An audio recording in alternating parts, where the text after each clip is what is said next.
Finally, I'm free from that burden. Starting today, my parents are moving in with me at my house. When my parents passed away, my husband Scott demolished our family home and stood in front of its site. He blurted out, "Hurry up and bring the inheritance to our place." I stood there in shock and asked, "What are you talking about? Have you lost your mind?" At his words, I couldn't help but laugh. I realized what this was all about. "Why are you laughing? Don't you understand?" Scott and my in-laws looked at me, puzzled. That's when I told them the truth. My name is Amy Jackson. I was born the eldest daughter of ordinary office worker parents. I have one brother, and we were a very normal family. I married Scott when I was 30, and we had 2 kids. Balancing work and parenting, I suddenly found myself at 52. My son Eric and daughter Judy had grown up to be fine adults, each living on their own and starting their careers. Now was the time to relax with my husband. It was an ordinary life, but I was happy.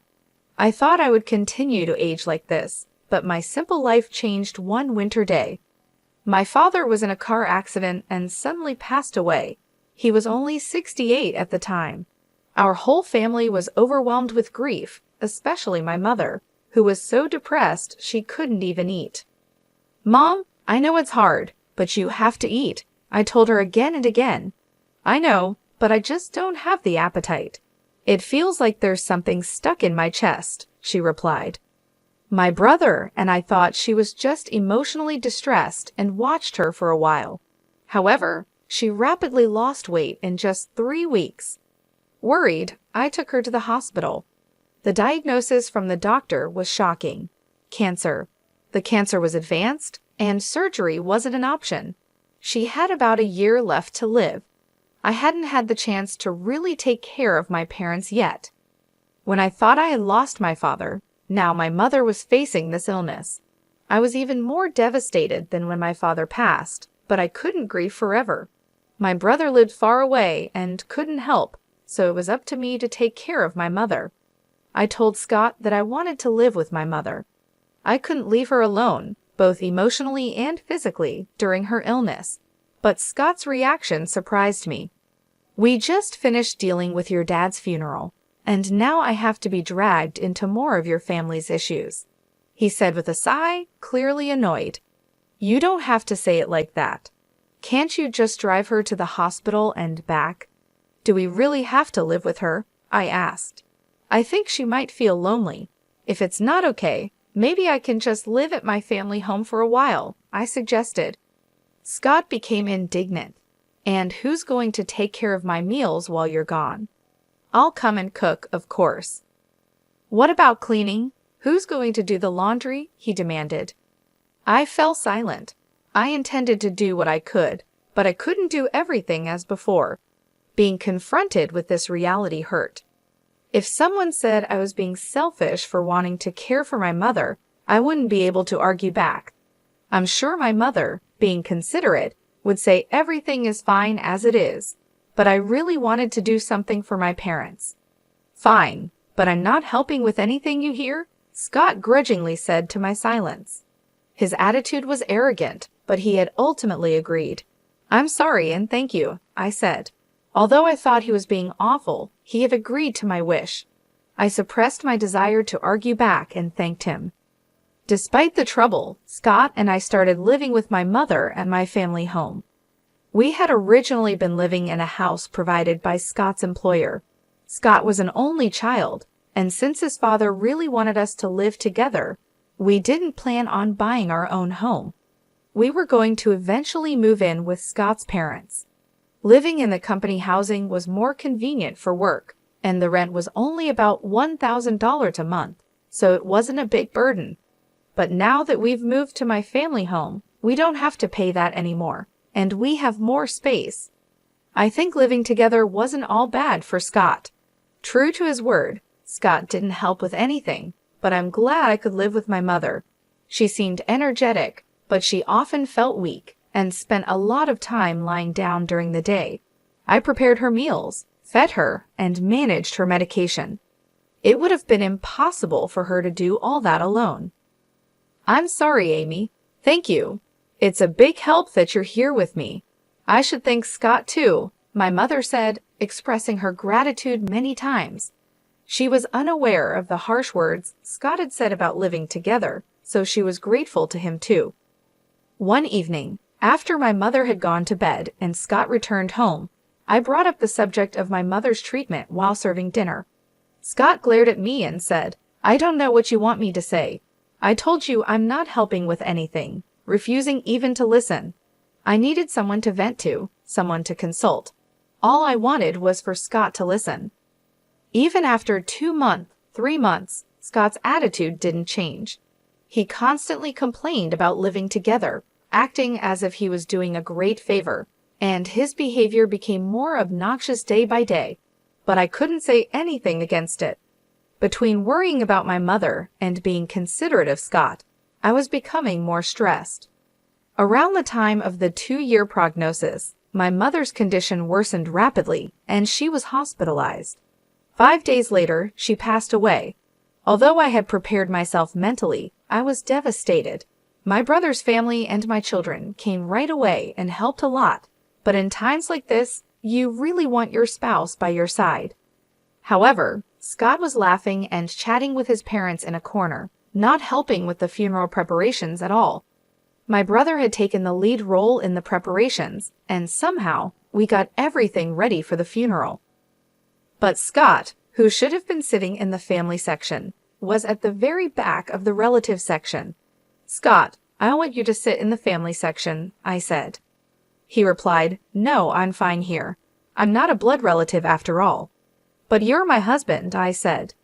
Then his mother chimed in, "He's your husband, but he's not your mother's son. Scott is our son, so he's an outsider, you know. Amy should sit in the family section." Hearing this from my in-laws was painful. I was left speechless. Where I come from, it's common for sons-in-law to sit in the family section at funerals, though this might vary by area. With Scott not in the family section, distant relatives started whispering, wondering if we had divorced. It's one thing for people to gossip, but all this could have been avoided if Scott had just sat there. Feeling a bit upset that Scott wasn't by my side, we still managed to see my mother off peacefully. After the funeral, my brother's family, my children, Scott, and his parents returned to my family home. "Thank you for coming, especially at such a busy time," I said to my in-laws, offering them some tea. They laughed and replied, "Really, it's something. First your father, now your mother. These funeral expenses are a burden for us too, but at least that's the end of it." I was stunned by their words. What did they mean by that? I couldn't believe they would say such a thing. I forced a smile and excused myself. Then I overheard Scott talking with his parents. "It must have been tough for you, Scott, living with outsiders." "Yeah, dealing with Amy's whims was a pain. A husband shouldn't just follow his wife's demands. If you don't like something, you have every right to refuse," Scott said. I clenched my fists. Their voices laughing and chatting were unbearable, but this wasn't new. Scott's parents had always been insensitive and rude.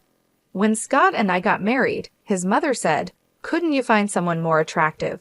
I can't expect much for grandchildren."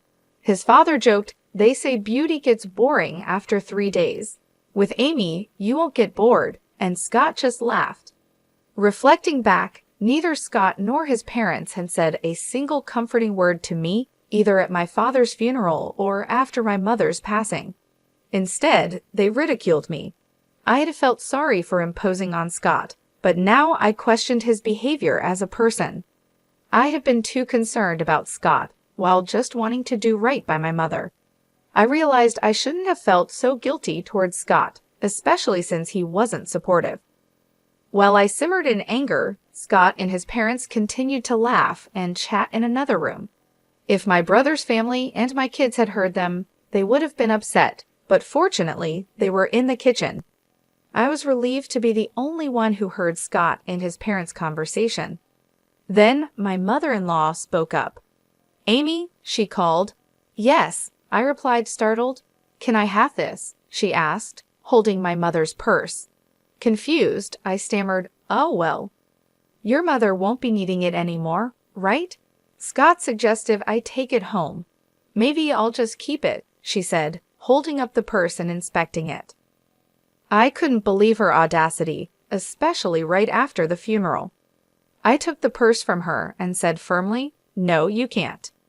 Her expression changed, not because of the purse, but because I, her daughter-in-law, stood up to her. Yet, I stood my ground. We're not ready to sort through my mother's belongings yet. We'll distribute her keepsakes among the family later. My mother-in-law turned red with anger. What do you mean? Are you saying I'm an outsider? You said earlier at the funeral that even Scott was an outsider to my mother. How come Scott is an outsider but your family isn't? I retorted. Hearing this, Scott and his father also turned red. What are you saying? Apologize to Mom. How disrespectful of a daughter-in-law to talk like that. Their commotion drew everyone from the other room. I didn't expect to be called an outsider after all the effort we put into attending the funeral. Let's go home, Dad, my mother-in-law shouted at me in front of everyone and stormed out of our house. For some reason, even Scott was angry and left with his parents. What happened? Did you really call your mother-in-law an outsider? Everyone asked me. Having heard only her side, taken out of context, it might have seemed like I was the one being harsh. But I explained the situation to everyone, and not a single person blamed me. Grandpa and Grandma should be more considerate of other people's feelings. That's just how Dad, Grandma, and Grandpa have always been. My children sided with me. But I still couldn't forgive those three. Scott hadn't come home for a while since that day, and I hadn't contacted him either. I didn't think I should be the one to apologize, and I wasn't sure if I could forgive him even if he did. But I knew things couldn't stay this way forever. Then one day, Scott came back. "Welcome home," I greeted him, suppressing the anger that flared up at the sight of him. "It's been tough, huh?" His gruff words were an attempt at showing concern, and I was taken aback. "Take the kids and go on a trip. It'll be a good change of scenery for you," he said, handing me travel vouchers. I was speechless. Instead, tears started to stream down my face. It might have been the kids' idea, but I was touched that Scott went along with it. I immediately contacted the kids to plan the trip. "Really, Dad suggested this. It's surprising, isn't it?" The kids were astonished by my proposal. It seemed like it really was a gift from Scott. "I wonder if Dad feels bad about what happened," I said, laughing. I gratefully accepted the travel vouchers from Scott. "I'll be off then." "Yeah, take your time. Stay with the kids at their places too. Why not?" "Really, I can't be away that long." "Don't worry about me. I'll relax at my parents'. Just enjoy yourself." With that, Scott sent me off. Judy was happy to have me visit, so before the spa trip, I stopped by her place and then Gary's. I hadn't been able to visit them while caring for my mother, so I helped out by cooking and freezing meals for them. "Mom, you should relax, but thanks. This really helps," they both said, delighted to have my cooking at home. This opportunity was all thanks to Scott's suggestion. Then came the eagerly awaited spa trip. I spent a relaxing time at the hot springs with my children. The weariness from caregiving and the sorrow of losing my parents seemed to have healed quite a bit. I was away for almost a week, but both my kids returned to their homes with bright smiles. "That was fun. We should thank Dad for once." "True, just this once. But I wonder if he's up to something," Judy joked. "Don't say that. Dad thought about us in his own way," I laughed. When I returned home, planning to share the memories with Scott and start our life anew as a couple, I was speechless. "What? The house is?" I looked around in disbelief. Despite recognizing the location, the family home that should have been there was gone. Then, out of nowhere, Scott appeared, followed by his parents. They were grinning at me, standing there dumbfounded. "Scott, what's going on?" I asked. With the same sickening smile, Scott said, "Finally, I'm rid of that baggage. Starting today, my parents are moving in with me at my house." "What are you talking about?" I replied, trying to stay calm. Have you lost your mind? Your family home has been demolished. Bring the inheritance to our place quickly. Whatever you inherited, it's Scott's now. I realized then that the disappearance of the house was Scott's doing, and it was all for the inheritance. Such betrayal after thinking about the future on my way home. I was filled with indescribable sadness and anger, but demolishing the house won't go Scott's way. I won't let it. I burst into laughter at the sight of their smirking faces. My laughter baffled Scott and his father. "Why are you laughing? What a weird woman. Has she gone crazy?" my mother-in-law said, looking at me as if I were eerie. Facing the three of them, I spoke up. "Don't you guys know what you're talking about? I haven't inherited a single penny, so there's no inheritance." After saying that, I burst into laughter again. They had mistakenly thought they'd become rich from the inheritance. Their wild imaginations and actions had me in uncontrollable laughter. "What do you mean? Explain yourself," Scott demanded. But I kept my mouth shut. I felt no need to enlighten them. "Before that, I'm not going to live with strangers. If you want to live together, go ahead alone." Ignoring Scott's question and rejecting his suggestion made my mother-in-law furious. "You helped with your parents' housework, but you can't do ours? You're aware of the circumstances, right? I agreed to live together, didn't I?" she yelled. "I told you I didn't want to live together. Have you forgotten that?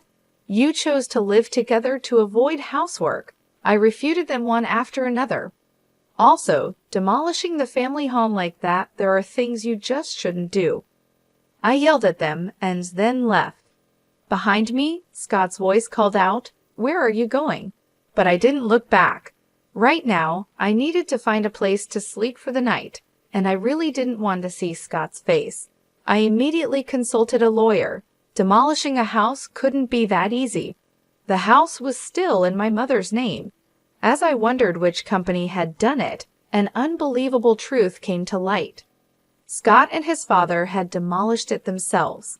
His father, who worked in demolition, enlisted the help of acquaintances and even rented heavy machinery.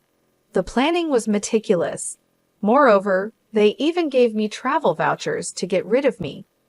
Tears welled up in my eyes at the realization of being deceived. The frustration was unbearable.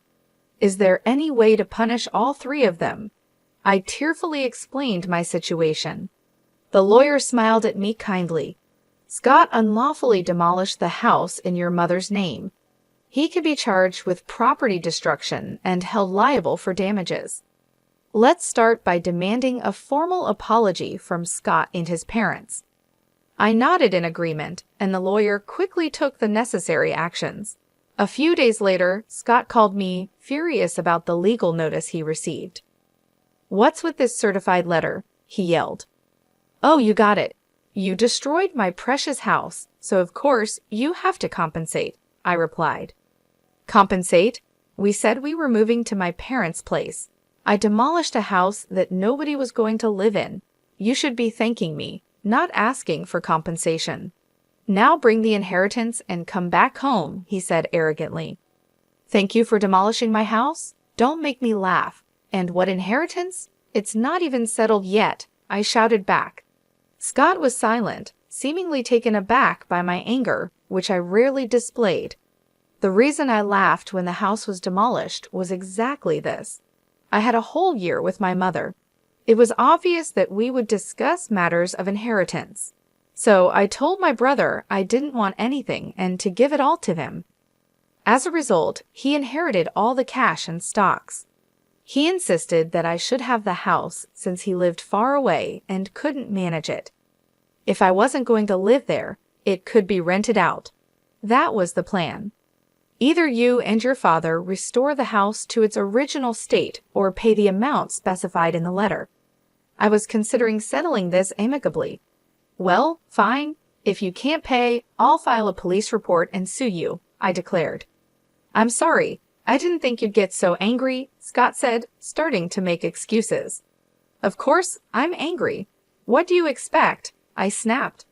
Scott seemed to think that if my family home was gone, he wouldn't have to live with his parents. His father had always wanted to live together and had a fondness for Eric. Scott had refused to live together before, citing difficult commutes, but his parents thought I was the one against it. So he convinced them by demolishing my house and making it seem like I'd move in with them with the inheritance. But I couldn't forgive him after hearing such a thing. Please give me a break. I didn't mean any harm. Dad's sorry too. If he's truly sorry, then agree to the settlement, I said and hung up the phone. Scott kept calling and sending messages, apologizing. If you're sorry, just transfer the money. I pushed him away. I knew my childhood home couldn't be restored, but this was the only way I could deal with my unbearable feelings. I stayed at Judy's place.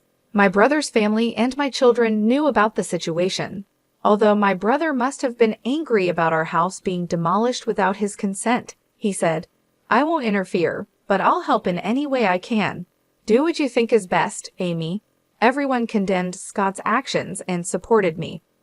A month passed without any compensation or alimony payment from Scott. During that time, there was no contact from him. I couldn't stay with Judy forever. I wanted to get the money as soon as possible to at least establish a living foundation. Contrary to my wishes, something unbelievable happened.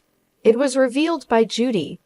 This apron looks a lot like Grandma's, she said, showing me her smartphone screen. I was surprised when I saw it. It was a listing on a flea market app. The apron Judy mentioned, similar to my mother's, was a unique one I had made for her. What? This is Grandma's apron. I made it, so I'm sure, I said. Judy quickly checked other listings. The seller seemed to have recently joined the app with no transactions or reviews yet. There were nearly 50 items listed, and to my horror, all of them belonged to my mother. I immediately realized it was Scott. He was the only one who could have taken my mother's belongings after demolishing the house. I called Scott right away. What's this about the app? I asked. App? Scott responded, sounding annoyed. Don't play dumb. You're selling Mom's things without permission, aren't you? Cancel those listings right now, I demanded. Scott, sounding panicked, replied, What? No, it wasn't me. Who else would do such a thing? I'm coming over right now to get everything back, I said and hung up. Then I immediately headed to Scott's parents' house with Judy. Where are Mom's things? I demanded as soon as we arrived, confronting Scott at the door. I don't know anything about it, he stuttered. Tell the truth, Dad. Judy joined me in pressuring Scott. He seemed flustered. Scott's parents noticed our presence and came out. Oh, Judy, you're here, Scott's mom greeted, smiling at the sight of her granddaughter. Angry, Judy said, Grandma, tell Dad to tell the truth. The truth? Grandma's belongings that passed away recently? Dad seems to be selling them, Judy said. At Judy's words, Scott's mom burst into laughter. Scott, with a troubled look, kept repeating, It really wasn't me. Then his mother loudly exclaimed, Scott is selling them. That's impossible. I am the one selling them. I felt my blood run cold. Scott probably knew about it. With a look that almost said, This is bad, he turned to his mother. Despite Judy's shock, his mother cheerfully continued. What? It's a lot of work, you know. I have to pack everything carefully and make sure the photos look good. She seemed oblivious to the fact that she was selling stolen goods, chatting happily about the app. I struggled to restrain myself from lunging at her. Cancel the listings. Those aren't yours to sell. Judy, red with anger and tears in her eyes, pleaded with her grandmother. However, Scott's mother seemed displeased. What's the big deal? I finally found a hobby I enjoy. I use the things I can and sell the rest for a little pocket money. It's good for preventing dementia. I'm the only grandma left, so Judy wants me to stay healthy and live long, right? She said nonchalantly. Pleading with her to stop had no effect. There was no sign of remorse. If talking won't help, then action is the only option. Judy, let's go. But, it's okay. Let's go, I insisted, pulling Judy out of the house and heading straight to the police station. I wasn't planning to file a report for the demolition of the house, but theft was a different story. When I explained to the police that my mother's belongings were being stolen and sold, they acted immediately, and Scott's mother's account on the flea market app was suspended. The items wouldn't be sold anymore. I called Scott on the way back from the station. I had your mother's account stopped. You knew about it, right? You're complicit. No, I filed a police report about this. Please cooperate with the investigation. Scott became frantic. What? We're family, right? Withdraw it, please. Family? You still haven't paid any compensation for the house or alimony, and there's no sign of remorse. Faced with my shouting, Scott was taken aback. Despite everything, I still had feelings for Scott, having lived with him for so long. Sighing, I said, I'll wait for the money, but I won't forgive the theft. Return everything. And Scott, your father looked quite unwell. Has he seen a doctor? What? I'm not a monster, so just passing on that message, I said and hung up. Scott's father, whom I had just seen, was alarmingly thin and hadn't spoken much. His complexion was more than just pale, it was unnaturally dark. His ill health was obvious, but that family probably hadn't noticed. His wife was nonchalantly selling stolen items, and Scott only acted tough with me. They lacked any real concern for others. The next day, I received a call from Scott's father. Expecting it to be a thank you call, I answered. I got the complete opposite reaction. What do you mean by treating me like a sick person? Planning to dump me in a hospital to get rid of the hassle? I need to protect Scott and my wife from you. I'm not going to any hospital, he scolded. It was shocking to be reprimanded when I was just concerned.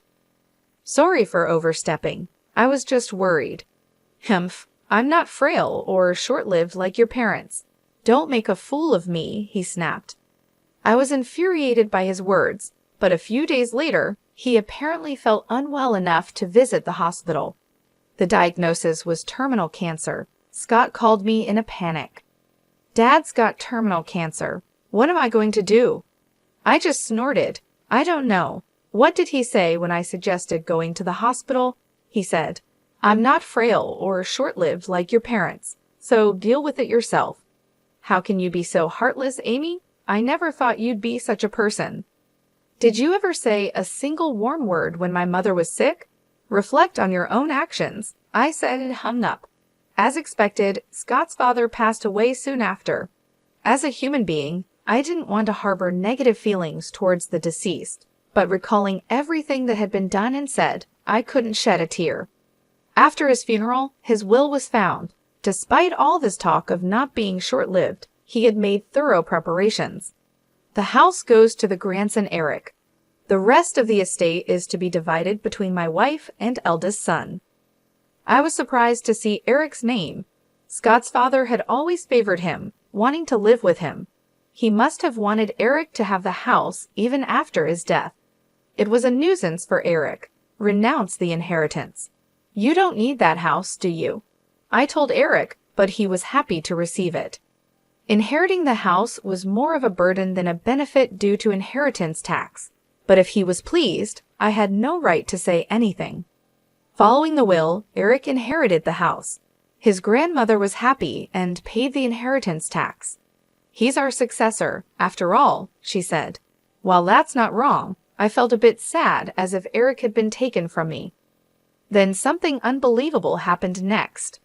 Come over to our house. Scott's call prompted me to head straight to his parents' house.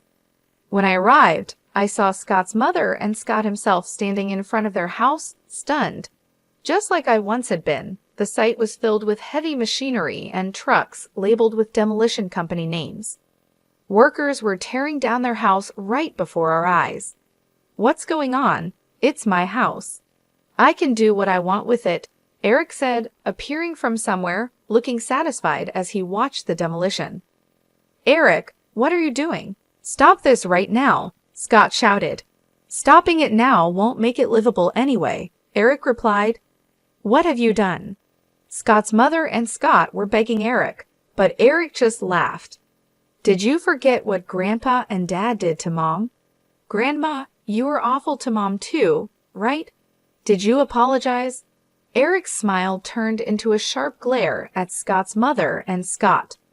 They fell to their knees as the heavy machinery continued to noisily dismantle their house.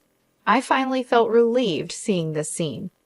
Later, Scott finally paid the damages and compensation from the inherited assets. The stolen items that Scott's mother took from my mother were retrieved by Eric and safely returned to me. "You always have me and Judy," Eric said, and I finally shed tears of relief.